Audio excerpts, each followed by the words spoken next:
Hello, welcome to my channel Deepa ജോയിയോ cooking. എൻ്റെ ചാനലിലേക്ക് എല്ലാവർക്കും ഒരിക്കൽ കൂടി സ്വാഗതം.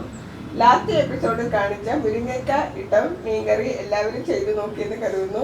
ലഞ്ചിനുള്ള വളരെ നല്ലൊരു റെസിപ്പിയായിരുന്നു അത്. ഇന്ന് നമുക്ക് കേരളത്തിലെ ഏവർക്കും പ്രിയങ്കരമായ പെറോട്ട ഉണ്ടാക്കിയാലും. ഈ പെറോട്ട എന്ന് കേൾക്കുമ്പോൾ ഗോതമ്പ് പെറോട്ടയും നമ്മുടെ മനസ്സിൽ വരുന്നുണ്ട്. ഒരിക്കലും മൈദ കൊണ്ട് ഉണ്ടാക്കുന്ന പെറോട്ട ഹെൽത്തി ആയിട്ട് കണക്ക് കൂട്ടരുത്. ഗോതമ്പ് വെച്ചുള്ള പെറോട്ടയാണെങ്കിൽ നമുക്ക് അല്പം ഹെൽത്തി ആയിട്ട് കണക്ക് കൂട്ടാം. എന്നാലും ഇതിലെല്ലാം ഓയില് നല്ലതുപോലെ ചേർക്കുന്നുണ്ട്. ഗോതമ്പ് വെച്ചുള്ള പെറോട്ട ഞാൻ പിന്നീട് അപ്ലോഡ് ചെയ്യുന്നതായിരിക്കും. ഇന്ന് നമുക്ക് കേരളത്തിൻ്റെ തനതായ പെറോട്ടയായ മൈദ വെച്ചുള്ള പെറോട്ട ഉണ്ടാക്കി നോക്കാം. അപ്പോൾ എല്ലാവർക്കും ഒരിക്കൽ കൂടി എൻ്റെ അടുക്കളയിലേക്ക് സ്വാഗതം. നമ്മുടെ എല്ലാം ഫേവറേറ്റ് ആയ പൊറോട്ട എങ്ങനെയാണ് ഉണ്ടാക്കുന്നതെന്ന് നോക്കാം. അതിനായിട്ട് ഞാനിവിടെ 6 കപ്പ് മൈദാമാവ് എടുത്തിട്ടുണ്ട്. അതിൻ്റെ കൂടെ 2 നുള്ള് സോഡാപ്പൊടി, 100 ml ഡാൽഡ, അതായത് ഏകദേശം ഒരു 85 ഗ്രാമിനടുത്ത് വേണം, 3/4 കപ്പ് സൺഫ്ലവർ ഓയിൽ, ആവശ്യത്തിന് ഉപ്പ്, ആവശ്യത്തിന് വെള്ളവും കൂടി എടുക്കണം.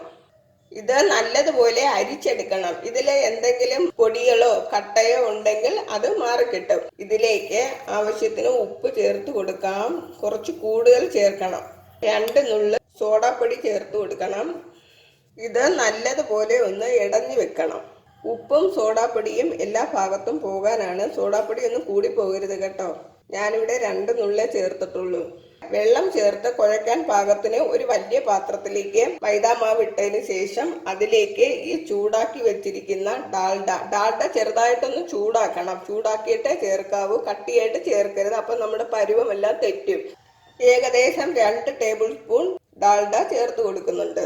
ആവശ്യത്തിന് വെള്ളം ചേർത്ത് ഇത് മിക്സ് ചെയ്തെടുക്കണം. കുറേശ്ശെ ചേർത്ത് കൊടുക്കണം.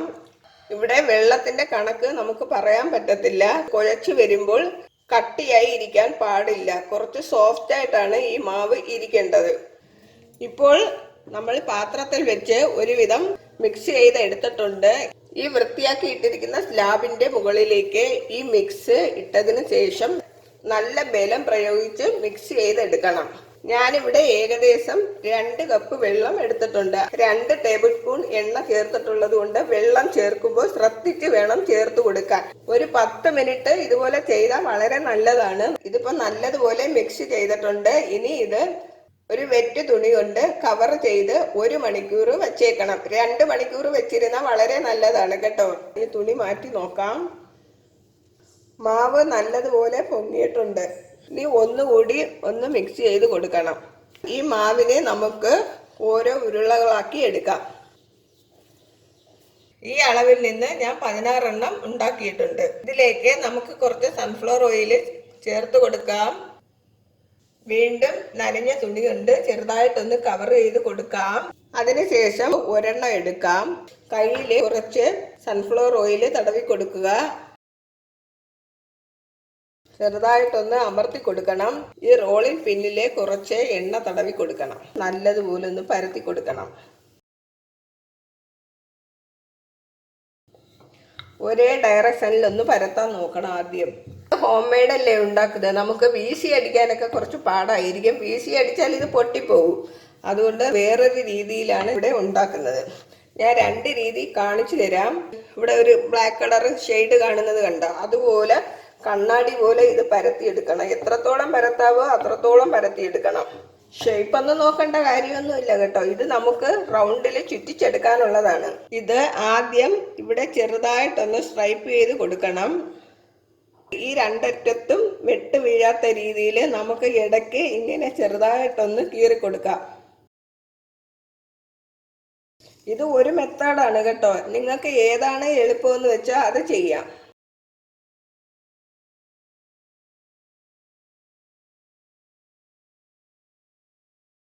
കത്തി വെച്ച് തന്നെ ഈ സൈഡിൽ നിന്ന് ഇങ്ങനെ ചെറുതായിട്ട് നീക്കി കൊടുക്കണം.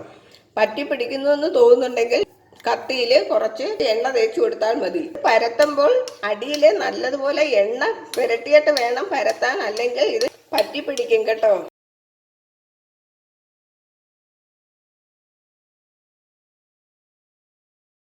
ഇതിന്റെ അറ്റത്ത് നമ്മൾ കീറിയിട്ടില്ലല്ലോ.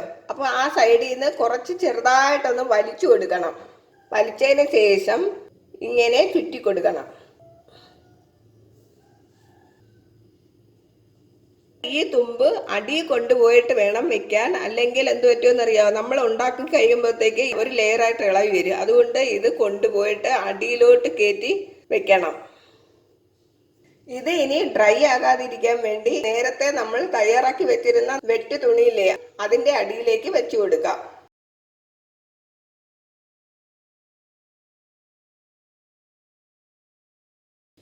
ഇവിടുന്ന് ചെറുതായിട്ട് ഇങ്ങനെ ഒന്ന് എടുക്കണം.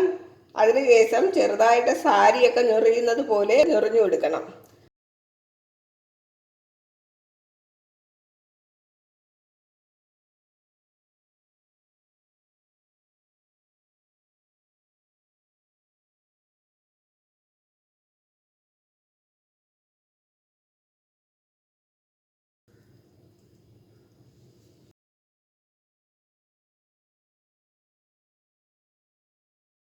വീണ്ടും ഒരു 45 മിനിറ്റ് കഴിഞ്ഞിട്ടുണ്ട്.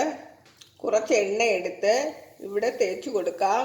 അതിനുശേഷം നമ്മൾ ആദ്യം കറക്കി വെച്ചില്ലേ, അതെടുത്ത് ഇതിന്റെ മുകളിലേക്ക് വെച്ചു കൊടുക്കുക. നമ്മുടെ കയ്യിൽ കുറച്ച് എണ്ണ നല്ലതുപോലെ വേണം കേട്ടോ, ഇല്ലെങ്കിൽ എന്ത് പറ്റുന്ന ഈ ലെയർ എല്ലാം കൂടെ ഒന്നായി പോവും. ഈ ഭാഗം വെച്ചാണ് അമർത്തി കൊടുക്കേണ്ടത്. ഇങ്ങനെ അമർത്തരുത്, ഇങ്ങനെ അങ്ങോട്ട് നീക്കി കൊടുക്കണം. ഇത് ഓരോന്നും ഉണ്ടാക്കിയിട്ട് ഉടൻ തന്നെ നമ്മൾ പാനിൽ വെച്ച് നല്ലതുപോലെ ചുട്ടെടുക്കണം. ഞാനിവിടെ നോൺ സ്റ്റിക്ക് പാൻ എടുത്തിരിക്കുന്നുണ്ട്. ഒരു മീഡിയം തീയിലാണ് വെച്ചിരിക്കുന്നത്. കല്ലാണെങ്കിൽ കുറച്ച് ഫ്ലെയിം കൂട്ടി വെക്കാം. തിരിച്ചു മറിച്ചും ഇട്ട് കൊടുത്താൽ മതി. ചൂടായി കിടക്കുന്ന നോൺ സ്റ്റിക്ക് പാനിലേക്ക് ഇട്ട് കൊടുക്കാം. തിരിച്ചിട്ട് കൊടുക്കാം. കുറച്ച് എണ്ണ ഒഴിച്ചു കൊടുക്കാം. വെളിച്ചെണ്ണയിൽ ഉണ്ടാക്കുമ്പോൾ കുറച്ച് നെയ്യും കൂടെ എടുത്താൽ നല്ലതായിരിക്കും. ഞാനിവിടെ ഡാൽഡയും സൺഫ്ലവർ ഓയിലും കൂടിയാണ് എടുത്തിരിക്കുന്നത്. സൺഫ്ലവർ ആണ് ഞാനിവിടെ കൂടുതലായിട്ട് എടുക്കുന്നത്. കാരണം ഡാൽഡ അത്ര നല്ലതല്ല കേട്ടോ. 100 ml ഡാൽഡ എടുത്തിട്ടുണ്ടെങ്കിലും വളരെ കുറച്ച് എമൗണ്ട് മാത്രമേ ഞാനിവിടെ എടുത്തിട്ടുള്ളൂ. അങ്ങനെ നമ്മുടെ പെറോട്ട എല്ലാം ഉണ്ടാക്കി കഴിഞ്ഞിട്ടുണ്ട്. ഇനി ഇത് ചെറുതായിട്ടൊന്ന് പദം വരുത്തി കൊടുക്കണം. നമുക്ക് ഈ ചൂട് പെറോട്ട ഇതിൽ നിന്ന് എടുത്തു മാറ്റാം. ശ്രദ്ധിക്കണം, കൈ പൊള്ളും, നല്ല ചൂടുണ്ട് കേട്ടോ. 4 സൈഡിൽ നിന്നും ഒന്ന് ചെറുതായിട്ട് തട്ടി കൊടുക്കണം.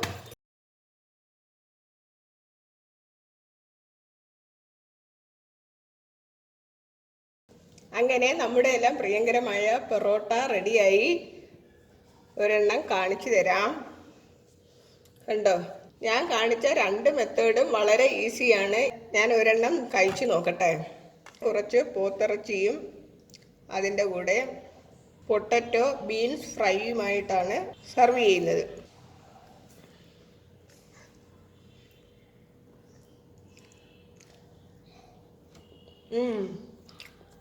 നല്ല ടേസ്റ്റ് തന്നെയാണ്, പറഞ്ഞറിയിക്കാൻ പറ്റുന്നില്ല. സൂപ്പറായിട്ടുണ്ട്. ഇന്ന് തന്നെ ട്രൈ ചെയ്ത് നോക്കണം. എന്നിട്ട് ഫീഡ്ബാക്ക് അറിയിക്കാൻ മറക്കല്ലേ. എൻ്റെ റെസിപ്പി ഇഷ്ടപ്പെട്ടുവെങ്കിൽ ലൈക്കും കമൻറ്റും ഷെയറും ചെയ്യണേ. അതോടൊപ്പം തന്നെ സബ്സ്ക്രൈബും ചെയ്യാൻ മറക്കല്ലേ. സബ്സ്ക്രൈബ് ചെയ്യുന്നതോടൊപ്പം തന്നെ റൈറ്റ് സൈഡിൽ ഒരു ബെല്ലൈക്കൺ കാണാൻ സാധിക്കും. അത് പ്രസ് ചെയ്താൽ മാത്രമേ ഞാൻ അയക്കുന്ന വീഡിയോസ് നോട്ടിഫിക്കേഷനായി കിട്ടുകയുള്ളൂ. ഇനി ഒരു അടിപൊളി റെസിപ്പിയുമായിട്ട് വരുന്നത് വരെ എല്ലാവർക്കും ബൈ. എന്തുവാ പഠിക്കാൻ വന്നിരുന്നപ്പോൾ ഇങ്ങോട്ട് കയറിയത്? എന്തോ ഉണ്ടാക്കാൻ പോകുന്നു?